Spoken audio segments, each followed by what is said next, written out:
Boa noite a todos. Realmente meu coração está muito feliz de estar aqui, no meio de pessoas queridas, amigas. Então, que cada coração aqui presente se sinta beijado e receba uma vibração bem calorosa. Hoje nós vamos conversar um pouquinho sobre saúde espiritual. O que vem a ser ter saúde espiritual. Na realidade, é um caminho que a gente busca seguir, né? É um caminho para a plenitude, onde vamos conseguir ver a realidade além daquela limitação dualista, do certo, errado, bom, mal, mas vamos compreender, buscar compreender, que em cada aspecto da vida existe um ensinamento muito maior. Então, estar conectado com a nossa espiritualidade não é algo distante, mas é algo do nosso dia a dia. Nós devemos trazer essa espiritualidade para o nosso cotidiano. É esse o convite que Jesus veio a nos fazer quando trouxe a sua palavra. O Evangelho não é algo para ser teórico, distante, mas sim para ser aplicado no nosso dia a dia.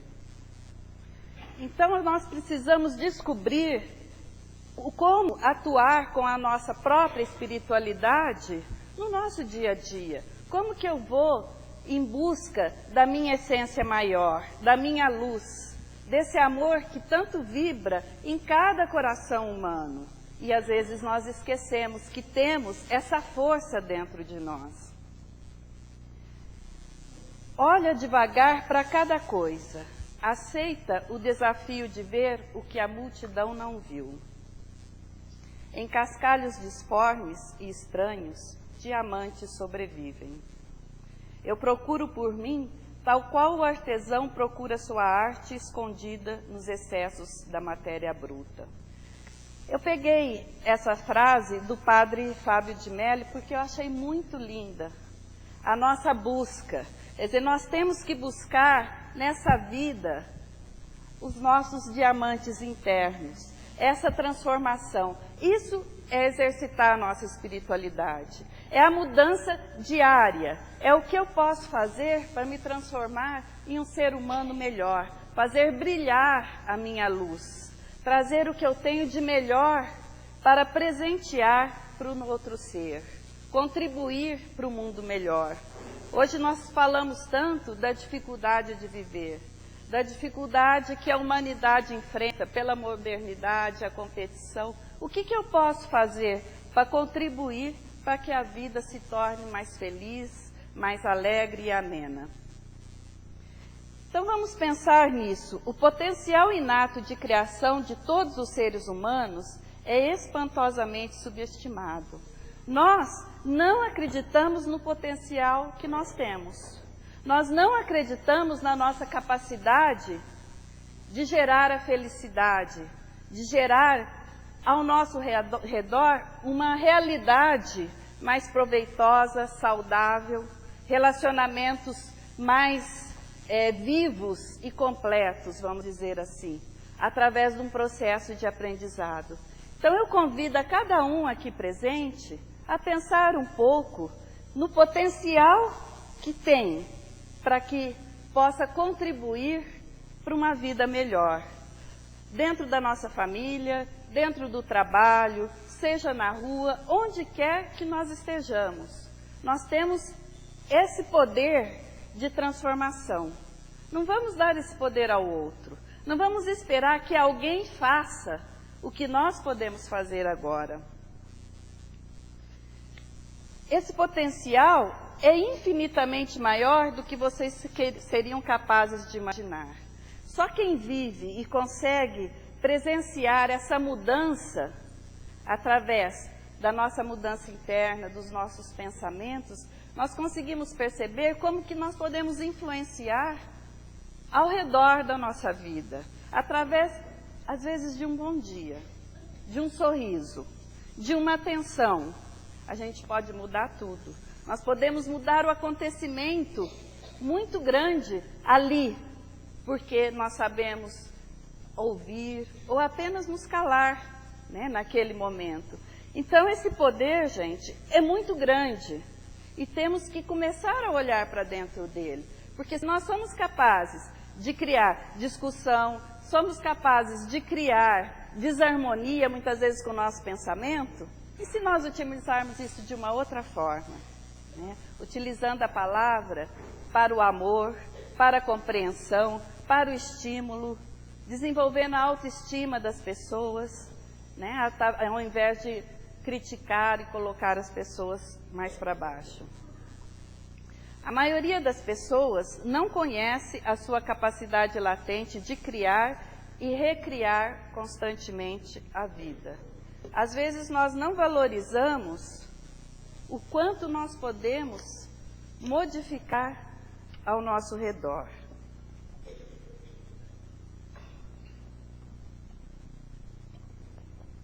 Por exemplo, o marido chega em casa estressado, cansado, nervoso.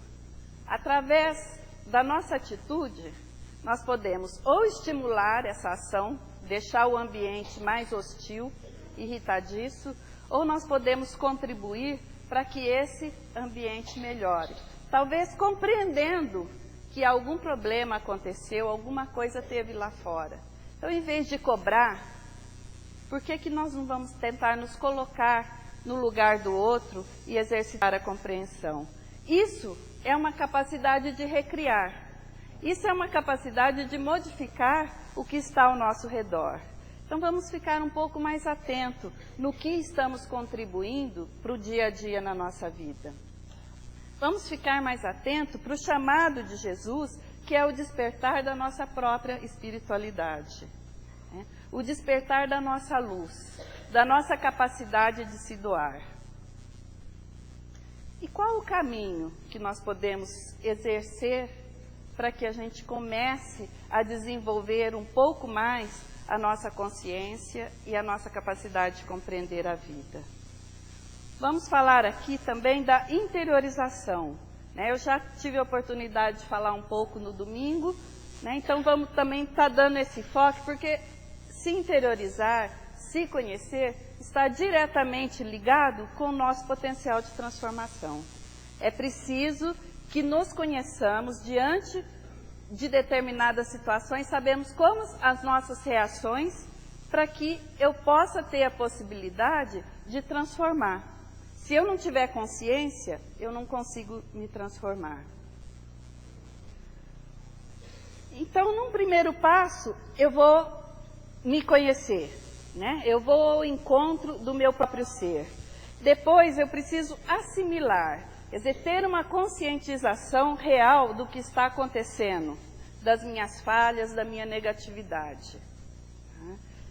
Por que que às vezes a gente não muda? Eu escuto muitas vezes a pessoa falar assim, eu leio, estudo, mas na hora do vamos ver eu não consigo. Vem à tona, né?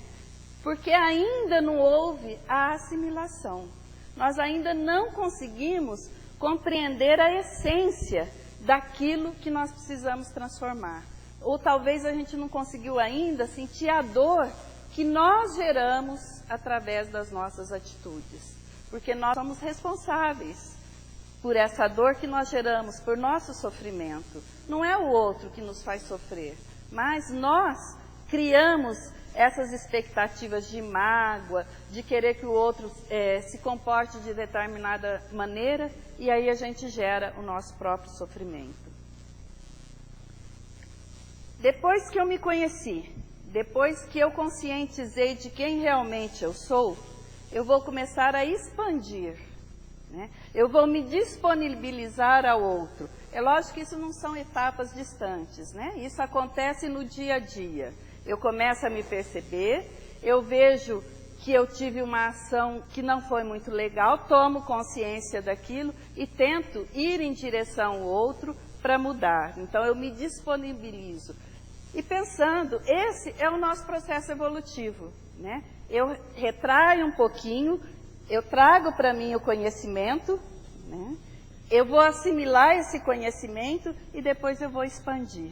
E assim eu assimilo, retraio mais um pouco, assimilo esse conhecimento e expando. E assim cada vez mais eu vou tendo uma maior compreensão do ser humano e daqueles que convivem comigo. Vamos falar um pouquinho do nosso psiquismo. Foi falado dessa essência, dessa luz que nós temos, né? Que Jesus pediu para deixar que a gente brilhe essa luz.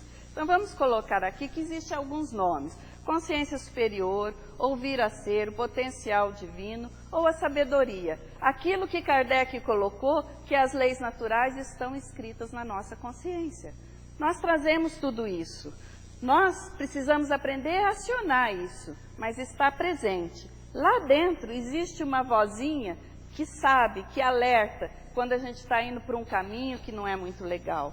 É essa consciência que, na maioria das vezes, nós não prestamos atenção. Nós não prestamos atenção nesses ensinamentos que não estão lá fora, mas estão dentro de nós. E também temos as nossas negatividades, ou consciência inferior, ou as nossas distorções, ou o nosso psiquismo imaturo ainda, ou a nossa criança birrenta, né? Enfim, são dados vários nomes. Mas, na realidade, existe uma parte nossa que ainda precisa amadurecer. E essa parte, na maioria das vezes, é negligenciada. Eu não posso transformar o meu orgulho se eu não tenho consciência de que eu tenho orgulho. A minha vaidade, se eu não tenho consciência que eu sou vaidosa. E em que momentos que essa vaidade aparece? Em que momentos que o meu orgulho aparece, o meu egoísmo aparece? Porque isso não é generalizado. Cada um tem o gatilho que traz isso para fora. E nós precisamos aprender a olhar em que momento que isso acontece. Às vezes a minha irritação vem porque eu sou contrariada. Não vem pelo jeito que o outro falou, mas pelo fato de que eu fui contrariada. E aí veio uma série de sentimentos negativos. Mas se eu não percebo isso, como que eu vou mudar? Se eu não percebo que eu tenho esses aspectos imaturos, como que eu vou transformar? E vejo de uma forma também mais profunda. Se eu tenho, o meu irmão também tem. Então eu tenho que olhar para o meu irmão como um ser também em construção. Como um ser também que tem as suas dificuldades, as suas negatividades, a sua imaturidade. Olhar com os olhos de compreensão e amor, vendo que ali também tem uma luz, que ali também tem sabedoria. Ver aquele ser num todo.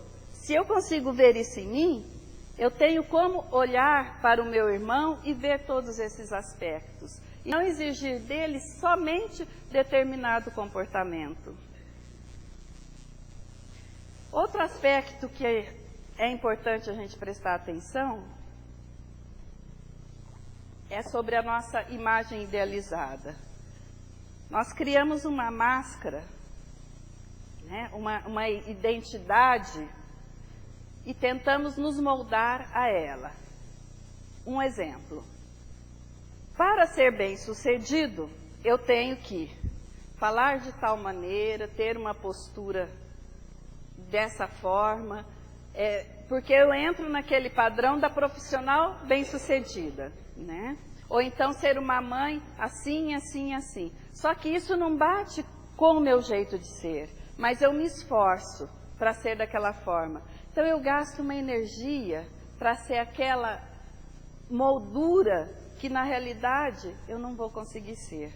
E quando eu saio fora, eu sofro e às vezes até crio doenças, problemas, porque eu não consigo ser aquilo que eu desejo. E é de uma forma negativa, vem de fora essa posição. Por isso que se chama uma idealização. Então eu tenho que comportar dessa exata forma. Eu tenho uma parceira de trabalho que ela não se conforma com o meu jeito de ser. Então, as nossas conversas é sempre assim: você tem que mudar, você tem que falar assim, você tem que se posicionar dessa forma. Quer dizer, eu falei assim, você quer que eu crie uma imagem que não faz parte? Eu não sei ser dessa forma, né? Eu sou uma pessoa mais espontânea, que fala, que... Meus pacientes tudo me chama de Ju, a maioria deles, eu sou assim.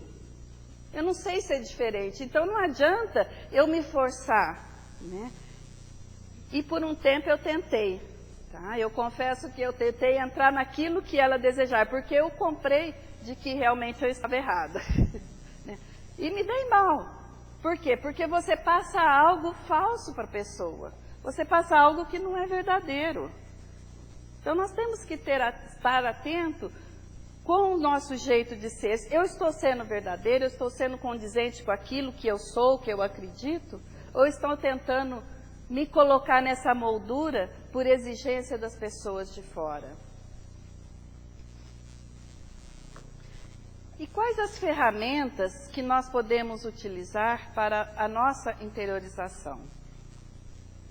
A autoobservação, a meditação e a prece. E eu vou falar um pouquinho de cada um. Para a gente se observar, eu chamo que nós temos que desenvolver o eu observador. A capacidade de se olhar de fora. A capacidade de se perceber, né, como se fosse alguém mesmo olhando. Então eu visualizo que eu estou observando o que eu estou sentindo. O que está acontecendo comigo? Como se fosse uma revisão de uma situação. Então, hoje eu estava no trânsito, alguém me fechou. Então, eu vou ver aquela situação e perceber o que eu estou sentindo. Eu vou aprender a me observar. Vou criar um novo olhar. Tá? Um olhar mais distante, tentando tirar todas aquelas desculpas que a gente arranja. Né? Ah, mas eu fiz daquela forma porque eu estou cansada, eu fiz daquela forma porque fulano falou alto comigo.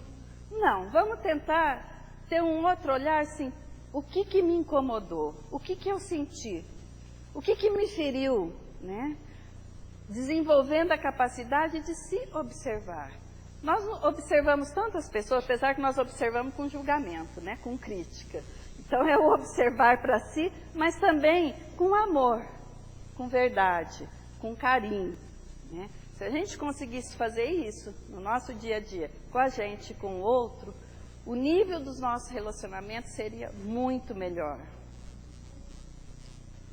Então, ter consciência é sempre um estado mais desejável que a ignorância, mesmo que o conteúdo percebido nem sempre seja agradável. Eu tenho um amigo que uma vez me falou assim, Sara, é tudo muito difícil tudo isso. Eu queria que as coisas fossem mais... Esse negócio de olhar e ter consciência das nossas falhas é muito doído. Eu acho que tinha que ser de uma forma diferente. Não tem jeito de eu só pensar na luz. Eu tenho luz, eu tenho luz, eu tenho luz. E aí a minha negatividade some. Falei, infelizmente não, porque se fosse assim, era muito simples. Não é esse caminho, né? Não tem como, se a gente não tiver essa coragem de se encarar, de olhar aquilo que realmente nós precisamos transformar, vai ser difícil quer dizer, até há a transformação aos poucos, mas a gente pode acelerar um pouco mais com a nossa conscientização. A realidade é preferível à ilusão, por mais dolorosa que a realidade possa temporariamente ser. Porque quando eu percebo e eu vejo também a possibilidade de mudança, aquilo ali se torna mais ameno, aquilo ali se torna mais tranquilo. Eu estava conversando com uma das meninas no presídio, lá em Ubatuba, e ela me colocou assim, que eu achei muito interessante. Ela falou assim, Jussara, eu estou na situação que estou por influência de um rapaz que eu gostava muito, eu quis agradar e tal, e acabei caminhando pelo tráfico. Mas a minha pergunta é o seguinte, por que eu sempre me envolvo com pessoas desse tipo? Eu tenho tudo, eu tenho um pai legal, eu tenho uma mãe maravilhosa, eu tenho tudo na minha vida, mas aquele ser que está para o caminho negativo, me atrai muito. Era para eu ter sido presa há muito mais tempo, porque isso foi sendo uma constante, né? Aí nós fomos conversando um pouco, tal, tudo, e aí ela percebeu que ela não se amava. A autoestima dela estava lá embaixo, então ela achava que ela não merecia nada melhor, que o que ela merecia era aquilo, né? E doeu muito, ela chorou muito, porque ela começou a sentir o tanto que ela também fez para ferir a mãe. E a mãe já tinha falecido. Aí ela queria saber se através das preces dela, ela poderia fazer essa reparação. É claro, eu falei, converse com a sua mãe, ore, e ela vai estar muito feliz de estar percebendo que apesar de você estar aqui, você está utilizando essa oportunidade para se transformar.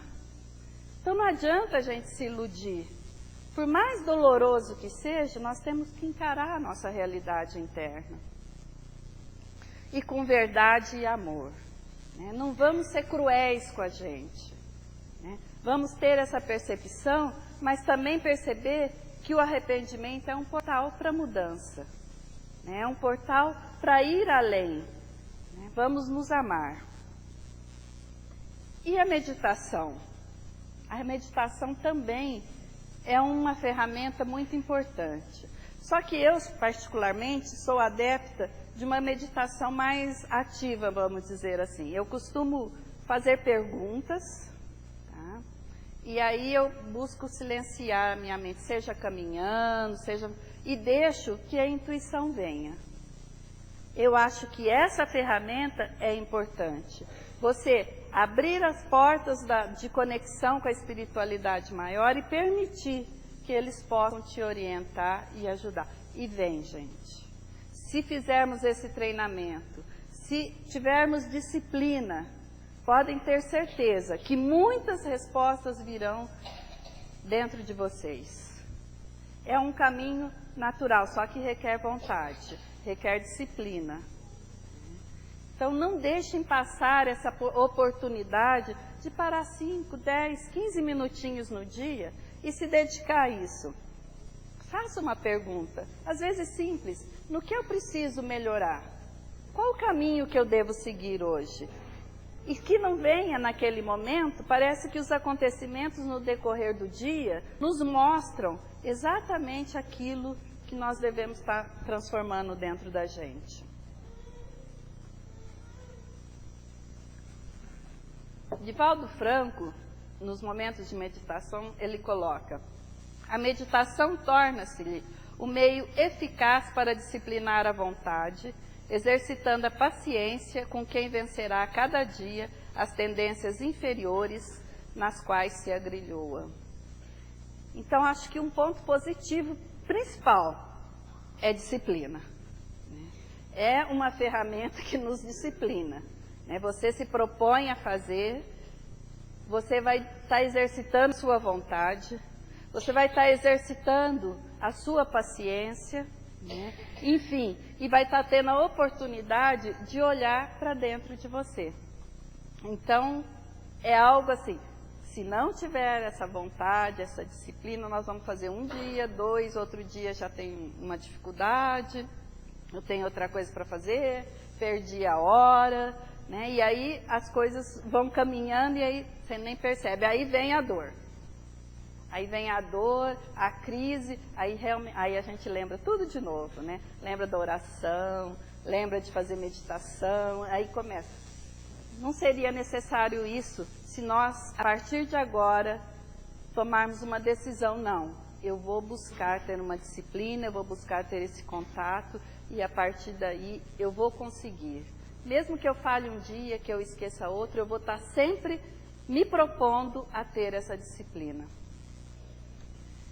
A meditação invade o desconhecido país da sua mente, a princípio reflexionando sem censurar nem julgar, qual observador equilibrado diante de acontecimentos que não pode evitar. Os pensamentos vêm, tente não ficar julgando, né? Tente não ficar censurando, só observe. Isso é um exercício de observação mesmo. Depois você vai analisar o que aconteceu, mas naquele momento deixa só fluir a sua intuição. Eu tenho uma amiga que a gente já tem há 2 anos, toda sexta-feira a gente se reúne para fazer a meditação e estudo. No começo ela não conseguia de forma nenhuma. A última sexta ela falou assim, nossa, eu tenho recebido lembranças da infância, coisas que estavam esquecidas, e disso eu estou podendo entender tanta coisa que está me acontecendo agora. Então, foram 2 anos. Vale a pena a gente tentar. O resultado nem sempre é rápido, mas ele vem. Um dia ele chega. Dias haverá mais difíceis para o exercício. O treinamento, entretanto, se responsabilizará pelos resultados eficazes. Então, Joana de Ângeles nos fala com clareza de o quanto que é importante esses minutinhos. Não precisa ser meia hora, 1 hora, 10, 15 minutos por dia já vai fazer uma diferença muito grande. Nós tiramos isso para fazer tanta coisa na vida, né? É o alimento da alma. Este é o alimento da alma, é o momento que você vai estar cuidando do seu espírito. E a prece? A prece é algo, uma ferramenta assim, muito importante na nossa vida. Só que às vezes nós somos tão desleixados com a prece. Às vezes nós fazemos tão sem pensar, tão mecânico, tão sem coração, né? Fazemos aquelas preces lindas, maravilhosas, mas e o nosso sentimento? Então, é importante, não palavras belas, mas o coração está presente. Às vezes são 2, 3 palavras, mas o coração está presente. Senhor, ajudai-me, mas com o coração, com vontade. Você está abrindo para receber ajuda. E isso é fundamental para o nosso processo de espiritualização e transformação no dia a dia. Senhor, estamos exaustos pelos descaminhos que optamos. Escolhemos o desamor e tombamos na decepção e na revolta. Assegura-nos rumos novos. Ante o convite da desilusão, fortifica-nos para fugirmos dos atalhos e aderirmos à verdade. Falta-nos força e coragem para amar como deveríamos. Por isso te rogamos que supra nossas inibições. Jesus, ensina-nos o amor para que vivamos no coração os sublimes sentimentos que louvamos na palavra e esquecemos ou não sabemos aplicar. Irmã-se, eu acho linda essa oração. Se nós conseguirmos meditar um pouco sobre ela e assimilar, né, e nos colocarmos abertos para realmente recebermos essa ajuda, a transformação do nosso dia a dia, no nosso dia a dia, será muito grande. Então vamos tentar, quando nos recolhermos para fazer a nossa prece, realmente nos interiorizarmos, realmente entrarmos em contato com os nossos sentimentos e sermos sinceros naquilo que nós estamos falando. É como se fosse um portal que se estivesse abrindo e a espiritualidade estendendo a mão para que a gente possa ser encaminhado. E assim nós vamos num processo de evolução. E essa frase eu gosto muito, a evolução é inevitável. Não adianta a gente espernear, não adianta a gente brigar, não adianta a gente não querer, porque todo mundo vai evoluir. Uns de uma forma mais lenta, mais dolorosa, outros mais acelerada. A escolha vai ser nossa, mas ela vai acontecer. Seja por meio da crise ou não. Porque quando a gente está muito emperrado, a espiritualidade, o amor de Deus é tão grande que Ele nos oferta a crise para a gente chacoalhar e sair do lugar. É esse o objetivo, né? Para a gente caminhar um pouco mais, um pouco adiante. E falando em evolução, para a gente entender um pouco as diferenças das pessoas, como que cada um vive, vamos colocar aqui alguns níveis de consciência, né? Eu peguei esse tópico do Alírio Cerqueira Filho, mas não me lembro Quem que foi que fez essa divisão? Porque ele também transcreveu, eu não lembro. Você lembra? Você sabe, Cecília, quem foi? Ah, é? Então tá. Aí ela falou. Preciso colocar aqui. Então, consciência de sono sem sonhos. A consciência funciona como se estivesse anestesiada. Ela não tem ação lúcida sobre os acontecimentos em torno da própria existência. Então, é aquele momento, né, aquele que a gente vive assim, em festa, né? Não sei por que eu estou aqui, estou a passeio.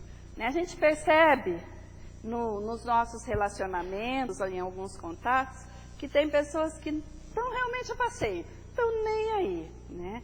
Então, vamos ter compreensão que é um estado natural que, se nós não estamos, nós já passamos. Faz parte desse passo a passo para a gente estar caminhando e crescendo. Né? Então, vamos olhar com carinho. Não vamos criticar, ai, fulano, que bobo, que coisa horrível.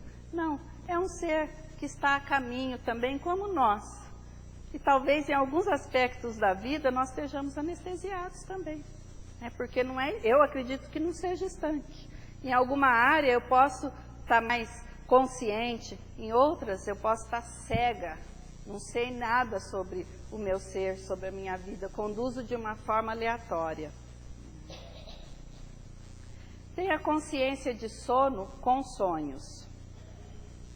A vontade de mudar é ainda débil. Ele sonha com esta nova vida, mas facilmente volta a agir conforme a determinação do egocentrismo infantil, continuando com uma vida fisiológica e passional. Isto tende a perdurar até que, mais maduro, o tédio que esta vida causa se torne intenso e ele passa para a próxima fase. Então, tem alguns vislumbres, né? Alguma coisa deve ter de diferente na vida, né? Eu não estou aqui por acaso. Por que será que eu estou? Né? Mas aí, daqui a pouco, cai de novo naquele antigo padrão. E assim a gente vai caminhando. Né? Muitas vezes eu me pego pensando nisso. Ixi, quando eu fui para Ubatuba, então, pensei todo dia, né? O que eu estou fazendo aqui? No começo foi muito difícil a adaptação. Então, todo dia eu falava, mas o que eu vim fazer aqui? Meu Deus, por que será? Eu não conseguia entender. Hoje, olhando a transformação que eu tive, eu começo a compreender o porquê que eu fui lá. Porque a gente vai ralado daqui, ralado dali, né? Espeta-se daqui, tomba dali, pega a cicatriz, tal, tudo, e vai mudando, né? Então, às vezes é preciso ir por um ambiente diferente, porque aqui é muito gostoso, né? Tem a família, tem os amigos, né? Está sempre no aconchego, mas num lugar estranho, onde você é ninguém, vamos colocar assim, você tem que aprender a amadurecer sozinho. Tenha consciência desperta. A pessoa passa a ter um sentido verdadeiro. O desenvolvimento da consciência atinge o nível no qual a determinação pessoal, aliada à vontade de mudar para adquirir valores transcendentes, conduz o ser aos ideais de enobrecimento, a descoberta da finalidade da sua existência, as aspirações do que lhe é essencial, ao autoencontro, à realização total. Ocorre a identificação consigo mesmo em essência, com o eu profundo, realizando a harmonia íntima com os ideais superiores, seu real objetivo psicológico existencial. Nós começamos a tomar posse do que realmente nós estamos fazendo aqui. Uma coisa é ter conhecimento, né? Nós estamos aqui para crescer, para melhorar, para evoluir, mas será que isso está nas minhas células? Eu realmente entendo isso? Eu realmente tenho consciência do porquê eu estou aqui? E o que eu tenho que melhorar? O que eu vim trabalhar nessa existência? Qual o meu objetivo de vida? São perguntas difíceis de responder, muito difíceis. Mas a gente consegue ter alguns lampejos, né? Através do quê? Da observação da nossa jornada de vida, do que está acontecendo ao nosso redor. Né? Eu tenho uma convicção que um dos trabalhos que eu tenho na minha personalidade, é trabalhar o orgulho. Então, eu acho assim, e eu estou dando assim, estou engatinhando, né? Porque tem hora que ele fala mais alto, aí eu torço o nariz, né? Mas, você já começa a ter consciência, né? Aí você começa a pegar os ensinamentos que você tem ao redor, e que quando eu sou muito massacrada, eu lembro assim, olha o Chico, né? E lembro, essa pessoa é minha educadora também. E aí você muda o olhar e começa a ver que aquela pessoa está te dando a oportunidade de trabalhar exatamente isso, o seu orgulho, a sua vaidade. Você vai vendo a vida de uma maneira diferente. Então vai despertando a consciência para uma nova forma de vida. E aí a gente chega no nível de consciência cósmica, né? Lentamente vai superando os conflitos motivados pelo orgulho, egoísmo, egocentrismo, enfim, se desidentificando e transmutando o ego pelo esforço e determinação na aquisição do conhecimento e do amor, até que atinge o estado de perfeita comunhão. São aqueles seres que já não estão mais voltados para si, mas em se dar ao outro. É um amor totalmente diferente do que nós conhecemos no dia a dia. Ele preocupa em que o outro esteja bem. Assim que nós entendemos uma vida de Chico Xavier, né? Um grande exemplo de amor, né? Onde ele conseguiu se doar para as pessoas. Era muita doação, era muito amor, né? Esse é um estado que um dia nós vamos conseguir chegar, né? É o estado de realmente eu não ficar preso à pequenez do meu eu e conseguir perceber que a vida é muito maior do que tudo isso, que a gente se ilude no nosso dia a dia. Quantas ilusões nós vivemos no nosso dia a dia? Quanto desgaste de energia por coisas tão pequenas que não vão levar a nada. É o momento, eu acredito que esse momento que nós estamos vivendo na humanidade, toda essa mudança que está tendo, toda essa espiritualidade que vem sendo chamada a surgir através de filmes, livros e uma série de acontecimentos, é justamente para despertar isso, né? Esse estado de consciência. Algo tem que ser mudado. Eu não estou aqui à toa. Existe um objetivo muito maior. E já buscando finalizar, eu trouxe essa frase de Tagore, que eu acho muito bonita. Conceda-me a graça de que eu não seja covarde, que não só sinta tua ajuda em minhas vitórias, mas que também possa achar a doce pressão de tua mão em meus fracassos. É um chamado para que nós possamos perceber que o Pai está o tempo todo presente em nossa vida, nos convidando a caminhar de uma nova forma. E precisamos de coragem. Sabe, os espíritos que carregam a bandeira de Cristo são todos corajosos. Eles não têm medo de assumir a postura, né, que Jesus veio nos ensinar. Então é hora de nós não termos medo também.